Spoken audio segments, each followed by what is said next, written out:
Comment redonner de la fertilité à nos sols? Aujourd'hui, à l'échelle de la planète, pratiquement tous les sols cultivés ont perdu de leur fertilité, entraînant érosion, tassement et asphyxie. En effet, l'humus, élément du sol qui permet de retenir les nutriments et l'eau, est souvent dégradé. On doit alors rajouter davantage d'eau et d'éléments nutritifs pour permettre la croissance des plantes, ce qui occasionne des coûts importants et produit des effets néfastes sur l'environnement, notamment sur l'air et l'eau. Les technologies inventées par Marcel Mézy, que Sobac commercialise sous les marques Bactériolite et Bactériosol, permettent de produire cet humus et donc d'améliorer l'état et le fonctionnement du sol. Ces technologies sont constituées d'une sélection de végétaux compostés sur lesquels se développe un complexe de micro-organismes agissant à plusieurs niveaux. Les micro-organismes autotrophes fixent les éléments atmosphériques, principalement le carbone et l'azote, sous forme de matière organique qui servira d'élément nutritif pour la plante. Les micro-organismes décomposeurs transforment une partie de la matière organique et minérale du sol pour que ces éléments soient directement assimilables par les plantes.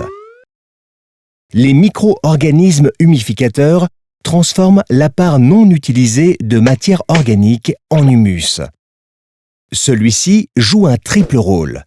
Un rôle d'aimant à nutriments pour constituer un garde-manger, qu'on appelle le complexe humique ou argilo-humique, un rôle d'éponge pour le stockage de l'eau, et enfin un rôle de ressort pour améliorer la structure et l'aération du sol.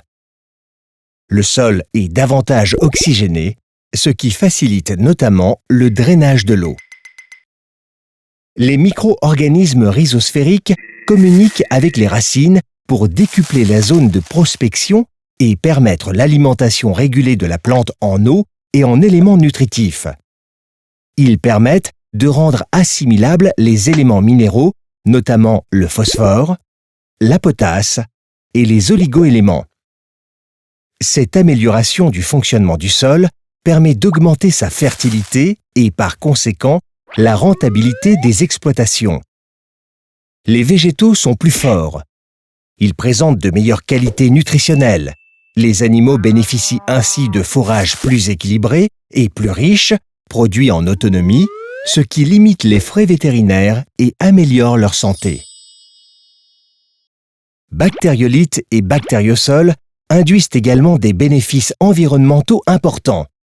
Les besoins en eau sont largement diminués, car les végétaux résistent mieux à la sécheresse.